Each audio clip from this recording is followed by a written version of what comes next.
पुराने ज़माने की बात है। एक ताजर तिजारत की गर्ज से बगदाद पहुंचा।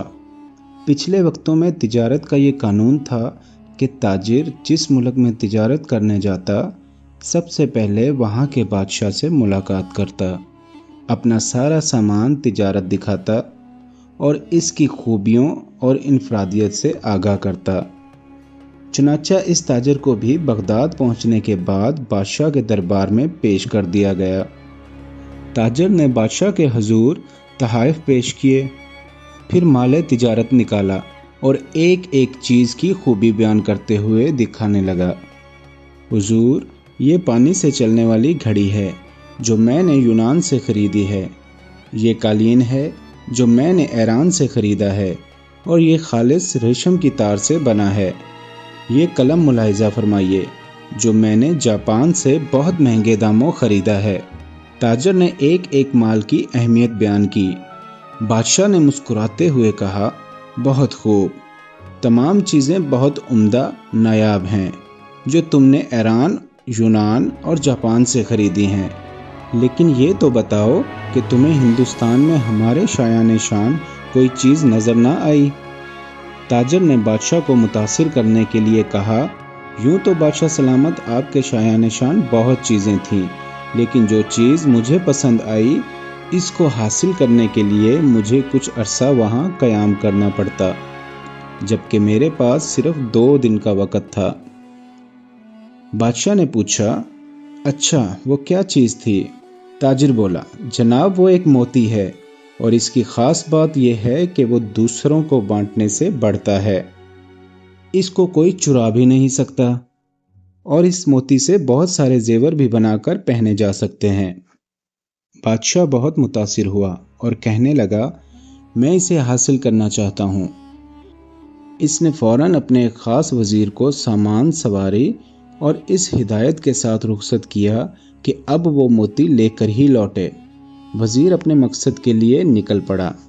जंगलों, समंदरों, पहाड़ों और सहराओं गर्ज ये कि हर जगह की खाक छान मारी, वादी वादी घूमा, हर शख्स से इस नादरो नायाब मोती का पूछा, मगर सब ने यही कहा कि ऐसा कोई मोती नहीं है जो चोरी ना हो सके और इससे बहुत सारे जेवर बन जाएं।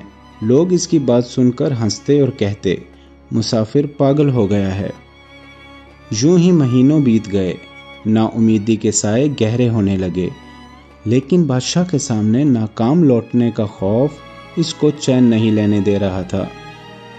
वज़ीर ने हर मुमकिन कोशिश कर ली कि ऐसा मोती मिल जाए, लेकिन ये ना मिला, सो इसने वापसी का इरादा कर लिया। वज़ीर अपनी नाकामी पर ज़ारो कतार रोता हुआ जंगल से गुजर रहा था। रात काफ़ी हो चुकी थी और वज़ीर बहुत थक भी गया था। एक दरख्त के पास आराम के इरादे से लेटा ही था कि इसी लम्हे एक रोशनी अपनी जानब बढ़ती हुई नज़र आई। पहले तो वज़ीर डर गया, मगर फिर एक आवाज़ ने इसको हौसला दिया, अरे नौजवान, डरो मत, मैं अच्छी परी हूँ, बता तेरे साथ क्या मसला है। तू मुद्दतों का थका हुआ मुसाफिर मालूम होता है, बता मैं तेरी क्या मदद करूँ। वज़ीर ने अपनी दास्तान कह सुनाई कि इसे जिस मोती की तलाश थी वो कहीं नहीं मिला।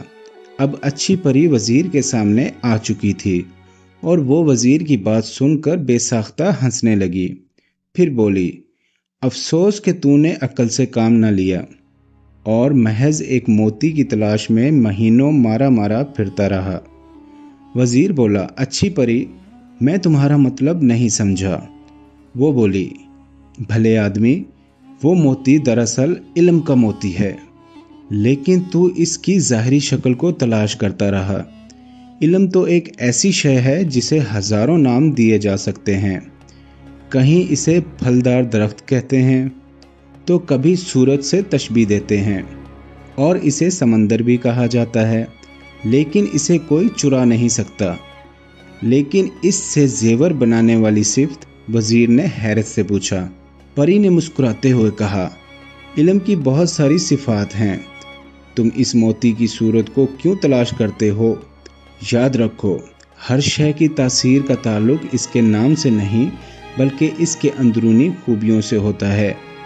اسی طرح علم بھی ایک نایاب موتی ہے کہ جسے یہ حاصل ہو جائے وہ اس سے ایسے ہی سج جاتا ہے جیسے انسان زیور پہن کر سجتا ہے، اور اسے کوئی چرا بھی نہیں سکتا، بلکہ یہ تو بانٹنے سے بڑھتا ہے، گھٹتا نہیں۔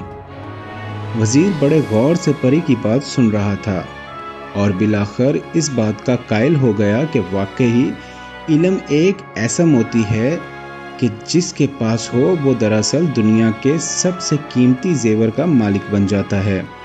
وزیر نے پری کا شکریہ ادا کیا، جس کے بعد اچھی پری وہاں سے غائب ہو گئی۔ اب وزیر بہت خوش تھا اور اپنی کامیابی کے گیت گاتا ہوا اپنے ملک روانہ ہو گیا۔ وہاں پہنچ کر اس نے بادشاہ کو علم کے موتی کے بارے میں بتایا اور سمجھایا، تو بادشاہ بھی پری کی بات کا قائل ہو گیا کہ صرف علم ہی وہ موتی ہے جسے کوئی چرا نہیں سکتا۔ پیارے ساتھیو، علم ایک ایسا موتی ہے جس کی چمک دھمک زمین سے آسمان، فرش سے عرش تک ہے، اور علم کے اس موتی کی روشنی میں ہی انسان اس کائنات کے خالق و مالک تک رسائی حاصل کر سکتا ہے۔ تو پیارے دوستو، اگر آپ کو یہ کہانی پسند آئی ہے تو چینل کو لائک کریں، سبسکرائب کریں اور بیل آئیکن کو ضرور پریس کریں۔